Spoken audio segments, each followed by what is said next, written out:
நண்பர் விஷால் அவர்களை எனக்கு பிடிக்கும். அவருடைய படங்களை நானும் பார்த்துருக்கிறேன். அவருக்கு என்ன தெரியாமல் இருக்கலாம், எனக்கு அவரை தெரியும்ல. ஒரு நாள் I will earn is trust. அவருடைய நம்பிக்கையும் பெறும்படி நல்லா வேலை பார்த்து நான் தளபதி பேரை காப்பாற்றுவேன். அனைவருக்கும் அன்பான வணக்கம். Hello every one. உங்களையெல்லாம் ரொம்ப நாள் கழித்து சந்திப்பதில் உள்ளபடியே மகிழ்ச்சி. அதுவும் என்னுடைய நண்பர், என்னுடைய சகோதரர் ரோமியோ பிக்சர்ஸ் ராகுல் அவர்களை என்னுடைய இடத்தில் சந்திப்பதில் மிகுந்த மகிழ்ச்சி. நல்ல மனிதர், நல்ல சகோதரர், மிக சிறந்த தயாரிப்பாளர். தமிழ் சினிமா நல்லா இருக்கணும்னு நினைக்கக்கூடிய இளம் தயாரிப்பாளர்கள் மிக முக்கியமான ஒருவர். இந்த ரோமியோ பிக்சர்ஸுடைய குடும்பத்திலேருந்து அடுத்த படத்திற்கான ஒரு வெளியீடு இன்றைக்கி செய்திருக்கிறோம்.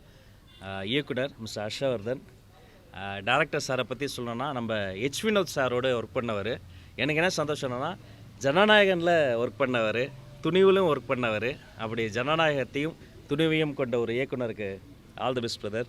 சிறந்த ஒரு திரைப்படத்தை இங்கே கொடுக்கறதுக்கு என்னுடைய வாழ்த்துக்கள். அவருடைய ஹோல் டீமுக்கும், இல்லை பங்கெடுத்திருக்கக்கூடிய நடிகர்கள், டெக்னீஷியன்ஸ், ஆர்டிஸ்ட் அத்தனை பேருக்கும் என்னுடைய பெஸ்ட் விஷஸை இந்த நேரத்தில் சொல்லிக்கிறேன். தொடர்ச்சியாக ரோமியோ பிக்சர்ஸ் முத்திரை பதிக்கக்கூடிய பல்வேறு நல்ல முயற்சிகளை முன்னெடுத்திருக்கிறாங்க.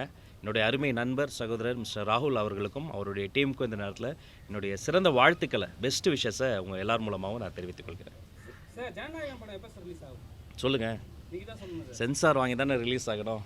சென்சார் கொடுத்தீங்கன்னா ரிலீஸ் பண்ணிடலாம். அதற்கான வேலைகளும் நடந்துகிட்ருக்கு. ஜனநாயகன் திரைப்படம் மட்டும் இல்லைங்க, எந்த ஒரு திரைப்படத்தையுமே அரசியல் காரணங்களுக்காக, எந்த காரணத்துக்களுக்காகவோ அப்படி நம்ம பண்ண முடியாது. முறைப்படி, சட்டப்படி அதற்குரிய அந்த ஒரு சான்றிதழெல்லாம் வாங்கி தான் கொண்டு வர முடியும். அதற்கான வேலை நடந்துட்டு. அவர் நேற்று, இன்று, நாளைன்னு பிரிச்சுக்கங்க. நேற்று அவர் நடிகர் விஜய். இன்று மாண்புமிகு தமிழ்நாடு முதலமைச்சர் விஜய்.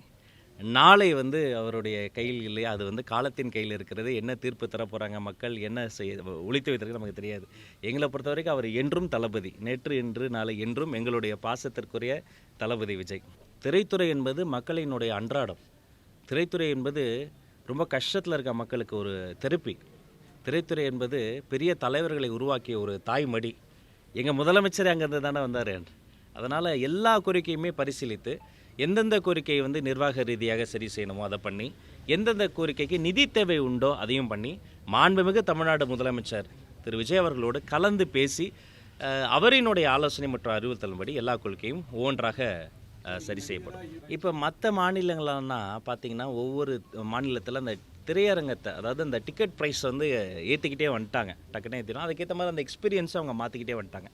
தமிழ்நாடை பொறுத்த வரைக்கும் ஒரு விஷயத்தில் ரொம்ப தெளிவாக இருக்கும். மக்களுக்கு அது சுமையாக மாறிடக்கூடாது. அதே சமயம் அந்த பிளேயர், அதாவது அந்த பர்டிகுலர் தேட்டர் ஓனர் ஒரு ஐமேக்ஸ் ஸ்க்ரீனை வச்சுருக்காங்கன்னு வச்சுக்கோங்களேன். அந்த ஐமேக்ஸ் ஸ்க்ரீனை மெயின்டைன் பண்ணுறது சாதாரணமான ஒரு விஷயம் கிடையாது.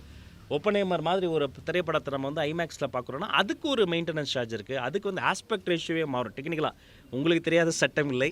அதனால் அதற்குரிய அந்த மாதிரி ஐமேக்ஸ் தேட்டர்ஸ்க்கெலாம் கொஞ்சம் டிக்கெட் ரேட்டை ஏற்றலாம்.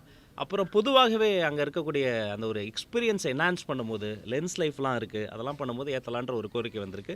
இரண்டு தரப்பையும், மக்களையும் ரசிகர்களையும் அந்த திரையரங்கு உரிமையாளர்களையும் ஒரு வின்வின் சுச்சுவேஷன் மாதிரி எல்லாத்தையும் கன்சிடர் பண்ணி ஒரு ப்ரைஸ்க்கு நம்ம கொண்டு வந்துடுவோம். இல்லை, அவங்களுக்கும் சேர்த்து நாங்கள் வேலை பார்ப்பாங்க. நான் நீங்கள் புரியுது நீங்கள் கேட்குறது. நண்பர் விஷால் அவர்களை எனக்கு பிடிக்கும். அவருடைய படங்களை நானும் பார்த்துருக்குறேன். அவருக்கு என்ன தெரியாமல் இருக்கலாம், எனக்கு அவரை தெரியும்ல. ஒரு நாள் I will earn is trust. அவருடைய நம்பிக்கையும் பெறும்படி நல்லா வேலை பார்த்து நான் தளபதி பேரை காப்பாற்றுவேன்.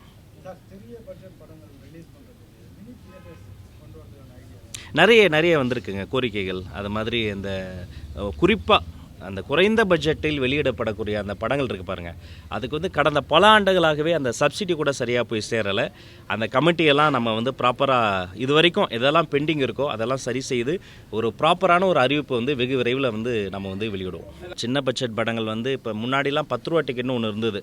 ஃபஸ்ட் ஷோவில் உட்காந்து பெரிய மல்டிப்ளெக்ஸ்லேயே பார்க்கலாம். இப்போ அதையும்